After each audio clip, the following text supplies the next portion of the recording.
first and foremost, if you watch the video that I'm going to link up here, you will see that what the byproducts of the Big Bang would have been.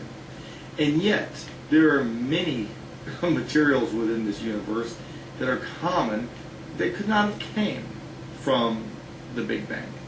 So, first I'd like to say, where do those materials come from? There's something called nuclear fusion.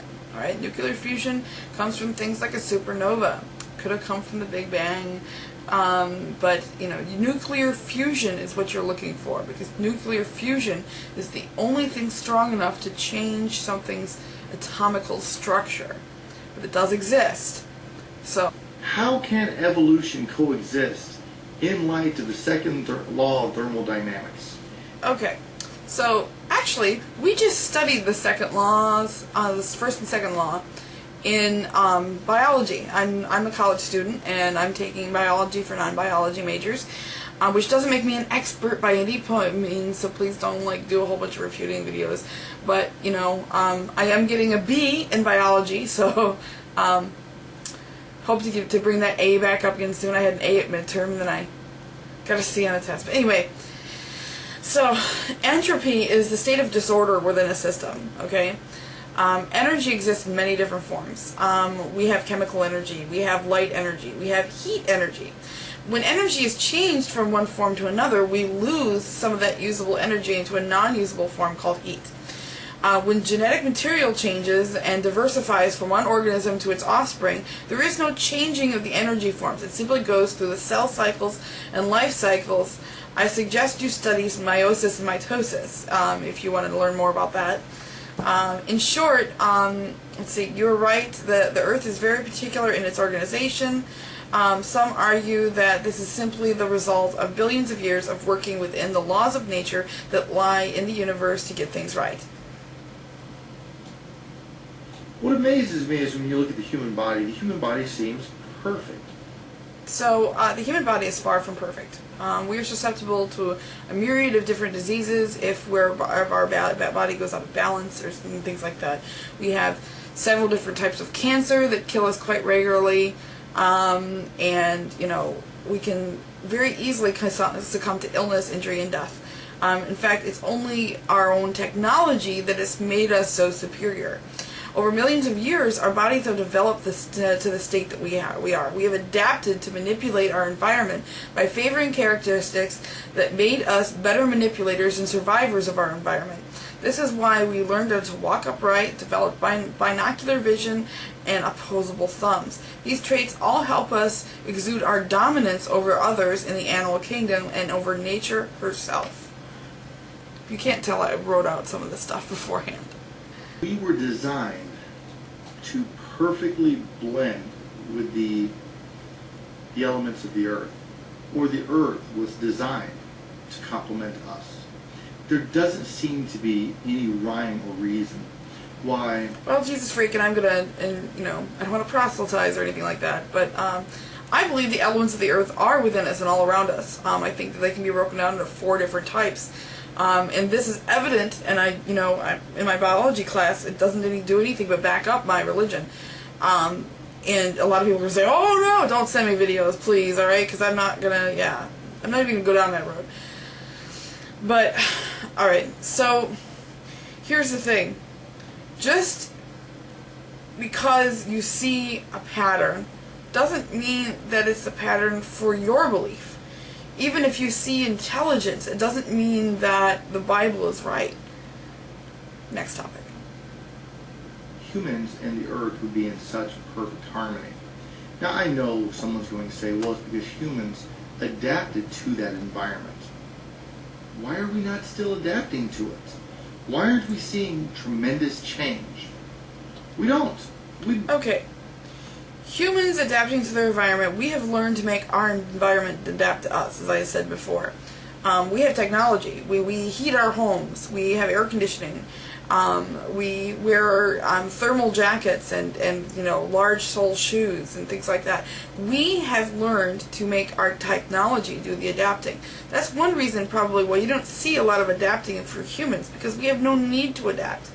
If anything, the changes that we've seen that in our lifetimes would be that humans are getting larger, not just like fatter. They're getting fatter too, especially in America. But humans are getting taller. Their feet are getting larger. My grandmother told me that in the 1930s, when she worked in a shoe store, the average size foot for a woman was size 5. Well, because we're healthier now, we're able to grow better and eat better diets and stuff like that. That helps us grow when we're younger. We also, vaccinate for a lot of growth stunting diseases, so we're growing larger that way. Plus, there's evidence to back up that the tall gene is a dominant gene. Major change takes millions of years. End of story. I just don't see any need for belief in evolution. What I believe is evolution is a big lie. And I believe people willingly believe in this big lie because it minimizes their exposure to God.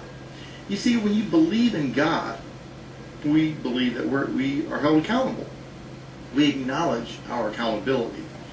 But if we don't want to be held accountable for the things we do, the simple solution is to write God out of the equation. See, I have to disagree with that. My husband is an atheist. And the reason that he's an atheist has nothing to do with not being held accountable by God. He thinks nature created us, and it's quite similar to what I believe. In fact, we share a lot of ideals, even though he's an atheist and I'm a Wiccan. I know it's weird, but it works. So anyway, he doesn't think that, for example, that he's running away from God and cheating God, and that's why he's an atheist. That has nothing to do with it, because he doesn't recognize your God. And Christians would say, well, God created us, and it's evident. So people took the easy road out, and they said, you know what, let's use science. Mind you, the same science that can be used to help offer evidence of creation, and does so quite often, but let's use science to remove God from our life's equation. Also, I'd like to make a point that I'm a theist and I believe in evolution. I do not think that religion and science should be mutually exclusive. I think they should coexist. And my religion very much does coexist with science. And I believe in lots more gods than you do. But, you're acting like Christians, all Christians don't believe in evolution. Well, my mother, which is, she's an educated woman.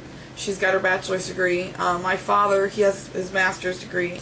So they both went to higher learning institutions. They're both Christians, and both of them believe that evolution is correct. So that, they're hold themselves accountable to the same God that you do, but yet they believe in evolution. Today you say it's a fact, but tomorrow it'll be just like the Big Bang Theory. There is unsurmountable evidence for evolution. Regardless of what the creationists say, the evidence for evolution is so largely magnitude that a lot of people do consider it fact, and there's nothing wrong with that. Just to play devil's advocate, you're talking about how the theories are not provable and things like that. I'll give you that. But how does that make the Bible truth? Seriously. The Bible is falsifiable. I've done videos about that. Yet people believe that it's fallible because they want to. Because they want to believe that their lives are significant. They want to believe that someone out there is watching for them. They want to believe that they have a chance for life after this one. They want to believe that they are somehow righteous and good, and that they can be saved from their iniquities. There's a lot of reasons to want to believe in Christianity, but yet that system is also, not provable.